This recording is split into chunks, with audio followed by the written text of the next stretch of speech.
थोड़ा सा technical issue आ गया था, इस कारण थोड़ी सी क्लास को मुझे होल्ड करना पड़ा। चलो देखो, ये अब देखो, समझो इस चीज को कि ये, इसको मैंने डायग्राम को टेढ़ा कर दिया है। ये हमारे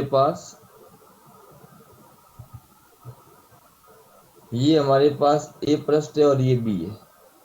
अब विद्युत क्षेत्र की दिशा में जा रहे हैं, या विभव वी है और यहाँ कितना है, वी माइनस डी वी। आवेश को मैं बी से कहां तक लेके आ रहा हूं, ए तक। आवेश को बी से कहां तक लेके आया जा रहा है, ए तक लेके आया जा रहा है, क्यू आवेश को। तो कार्य करना पड़ेगा, क्योंकि हम लोग विद्युत क्षेत्र की दिशा के विपरीत लेके आ रहे हैं। तो कार्य क्या होगा ये आपको पता है, एफ डॉट डी आर। क्या होगा, एफ डॉट डी आर। और क्यू लेके आ रहे हैं, क्यू मान लिया मैंने 1 कूलम। और आपको पता है एफ बराबर क्या होता है, क्यू इंटू ई। क्यू 1 है तो एफ बराबर क्या होगा, ई होगा। तो ई डॉट डी आर। अब विद्युत क्षेत्र लग रहा है बाहर की ओर। आपको पता है कि विद्युत क्षेत्र कहाँ है, इधर। और वस्तु गति कहाँ करी, इधर, क्योंकि विद्युत क्षेत्र ऊपर की ओर है, वस्तु जहाँ नीचे रही है। कोण कितना है, 180। तो कितना हो गया, minus E dot D R. तो डब्ल्यू बी ए अंतिम स्थिति माइनस प्रारंभिक स्थिति V A minus V B. और ये कितना है, minus E D R. V भी रख दिया minus V into D V, तो क्या आ गया, डी वी आ गया। तो V minus D V plus V minus V cancel, minus minus plus plus D V हो गया। तो माइनस ई बटा डी आर बराबर क्या हो गया, डी डी वी। तो ई बराबर क्या हो गया, माइनस डी वी बटा डी आर। मतलब विभव में जो परिवर्तन की दर है वो विद्युत क्षेत्र के क्या होती है, बराबर। विभव में परिवर्तन की दर, यहां से क्या आएगा, यहां से आएगा, यहां से क्या आएगा,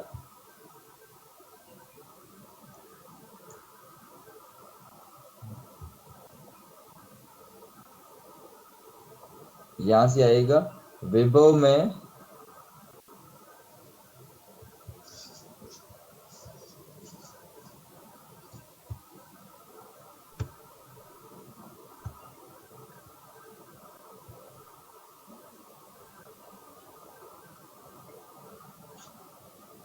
विभव में परिवर्तन, विभव में परिवर्तन, दूरी के साथ परिवर्तन। किसके साथ, दूरी के साथ परिवर्तन विद्युत क्षेत्र के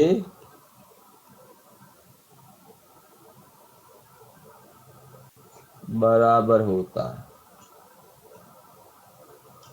ई बराबर माइनस डी वी बटा डी आर।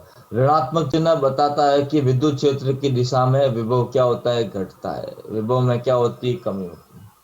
ये आपको ध्यान रखना है। और नीचे क्या लिखा है, किसी बिंदु पर विद्युत क्षेत्र का परिमाण उस बिंदु पर समविभव पृष्ठ के लंबवत विभव के परिमाण में प्रति एकांक विस्थापन की दर। मतलब उसमें उसके लंबवत ना, हम आगे बढ़ रहे हैं तो विभव में कितना परिवर्तन हो रहा है एकांक लंबाई पर, वही क्या होता है, विद्युत क्षेत्र होता है।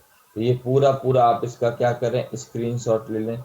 इस पूरे कंसेप्ट का सबसे पहले आप यहाँ से यहाँ तक का स्क्रीनशॉट ले लें। जल्दी जल्दी से सब लोग स्क्रीनशॉट लें।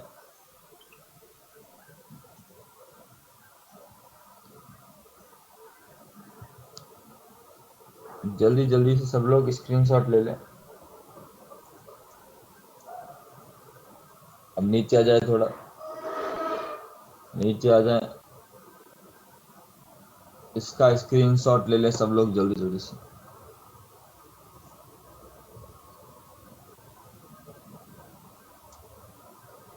जल्दी जल्दी से इसका स्क्रीनशॉट लें, जल्दी, फास्ट से फास्ट।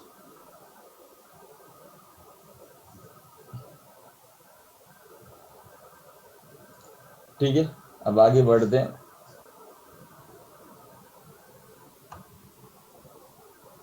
नया टॉपिक है, आवेशों के निकाय की स्थितिज ऊर्जा। नए टॉपिक का नाम क्या है, आवेशों के निकाय की स्थितिज ऊर्जा। Potential energy of a system of charge. Potential energy of a system of charge. कोई चार्ज निकाय है उसकी कितनी स्थितिज ऊर्जा होती है उसकी। अब स्थितिज ऊर्जा होती क्या है, सबसे पहले इसकी बात करते हैं। तो मैं आपको बता चुका हूं कि आवेश को क्यू आवेश को क्यू आवेश को अनंत से क्यू आवेश को अनंत से विद्युत क्षेत्र में क्यू आवेश को अनंत से विद्युत क्षेत्र में किसी बिंदु तक लाने में किया गया कार्य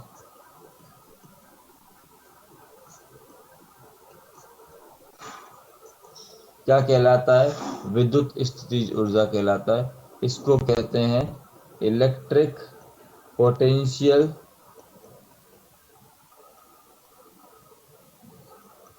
एनर्जी।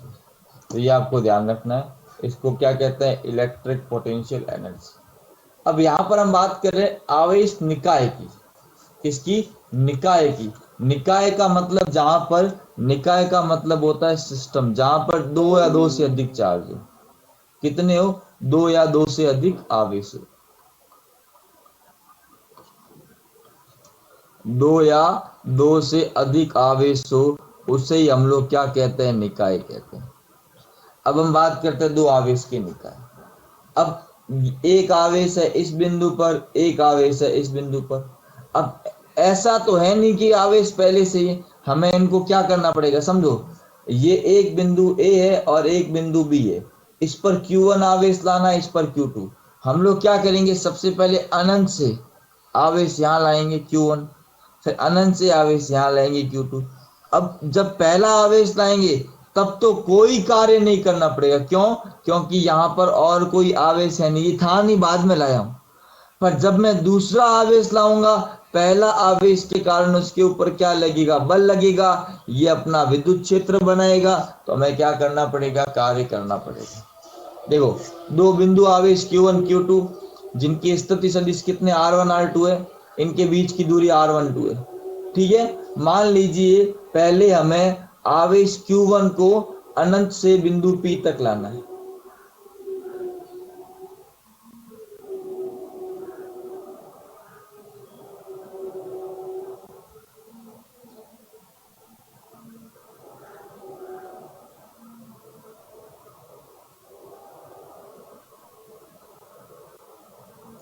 पहले आवेश Q1 को अनंत से बिंदु P1 तक लाते हैं। चूंकि इस स्थिति में कोई बाह्य क्षेत्र नहीं है जिसके विरुद्ध कार्य करने की आवश्यकता पड़े, लिखा हुआ देखो, कोई बाह्य क्षेत्र नहीं है, अतः Q1 को अनंत से P तक लाने में किया गया कार्य क्या होगा, 0। ध्यान रखना, जब पहले आवेश को लाया जाता है तब कोई कार्य नहीं करना पड़ता, क्योंकि बाह्य क्षेत्र उपस्थित नहीं है, कार्य क्या है, 0 है। तो अब आवेश Q1 के कारण बिंदु P2 पर विभव, विभव का सूत्र क्या होता है, KQ/R या 1/4πε0Q/R। ये आ गया, Q1 लगा रहा है, दूरी कितनी, R12। अब विभव की परिभाषा के आधार पर आवेश Q2 को अनंत से बिंदु P तक लाने में कार्य क्यों करना पड़ेगा, क्योंकि Q1 अपना विद्युत क्षेत्र बनाएगा, तो कार्य करना पड़ेगा। आपको पता है V बराबर क्या होता है, W/Q। W बराबर क्या होगा, V × Q। ये कार्य हो जाएगा W2, ये क्या हो जाएगा, W2। और कुल कार्य कितना है, W1। कुल कार्य कितना होगा, W बराबर W1 + W2, और ये क्या हो जाएगा, Q1 Q2/4πε0 × R। और यही कार्य स्थितिज ऊर्जा के रूप में संचित रहता है। समझते जाना इसको, ये पूरा बहुत इंपॉर्टेंट कंसेप्ट है, इसको दिमाग में ध्यान रखना। ठीक है, तो इसका आप स्क्रीनशॉट ले लें, मैं जगह छोड़ देता हूँ। ये पूरा जल्दी से इसका एक स्क्रीनशॉट ले लें।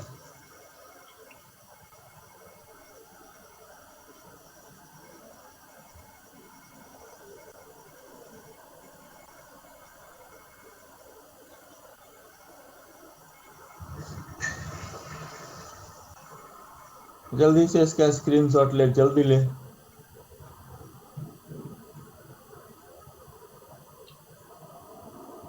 ठीक है, नीचे इसका भी ले ले।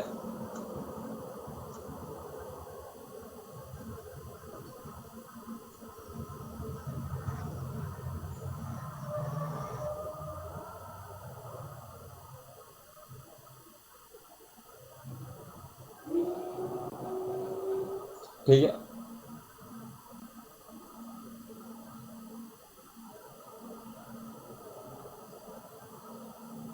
ठीक है। इसी प्रकार 4, 5, 6 की बात करेंगे। अब मैं सवाल करके आपको बताऊंगा। तो मैं आज के लिए इतना ही रखता हूँ। ठीक है, अभी थोड़ा सा क्या है कि कुछ इसमें इशू आ रहा है थोड़ा सा। तो आज के लिए क्लास को उतना ही रखते हैं। कल मैं और बहुत सारी बातें इसमें बताऊंगा, इस पे न्यूमेरिकल करवाऊंगा अगले लेक्चर के अंदर। और अगले लेक्चर के अंदर ये विद्युत स्थिति ऊर्जा वाला टॉपिक ऑलमोस्ट हम लोग क्या कर लेंगे, कंप्लीट कर लेंगे, पूरा पूरा कंप्लीट कर लेंगे। पीछे जो अपने टॉपिक रहेगा नया, वो रहेगा संधारित्र वाला। उस पे काफी सारे दिन लगेंगे। तो लगभग 5-7 लेक्चर और मान के चलो, 15 दिन और मान के चलो, अपना ये चैप्टर चलेगा। उसके बाद अपना चैप्टर ये पूरा हो जाएगा। फिर हम बात करेंगे चैप्टर नंबर 3 के बारे में। तो आज के लिए इतना रखते हैं, मिलते हैं कल की क्लास में। तब तक के लिए थैंक यू सो मच बच्चों। वीडियो को लाइक करना है, शेयर करना है, चैनल को सब्सक्राइब करना है। थैंक यू बच्चों।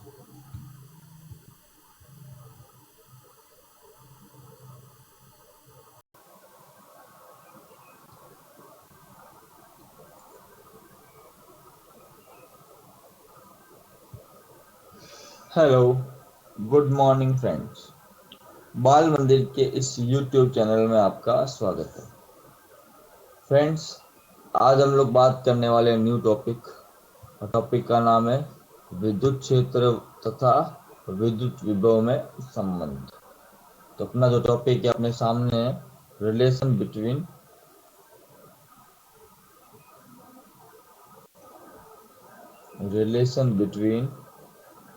इलेक्ट्रिक फील्ड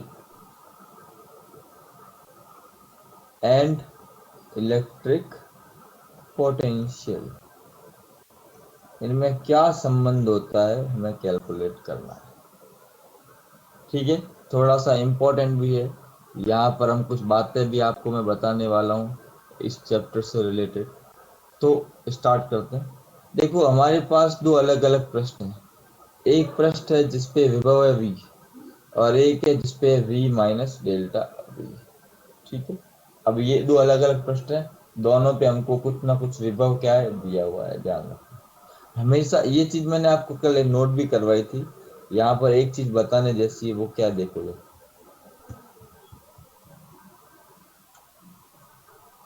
वो ये है। अब देखो, समझना, विद्युत क्षेत्र है ना, यहाँ पर अपना एक पृष्ठ है और ये दूसरा पृष्ठ है।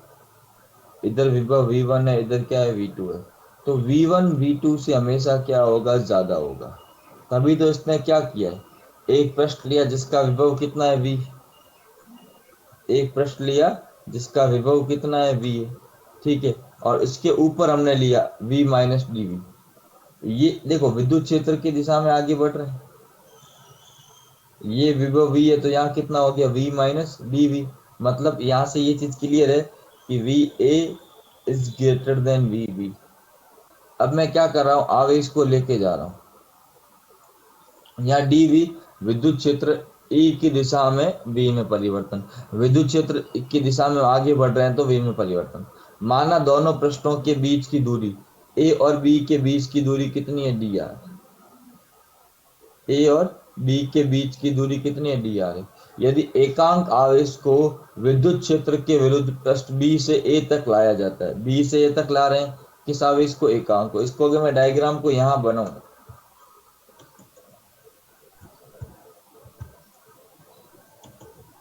एक सेकेंड,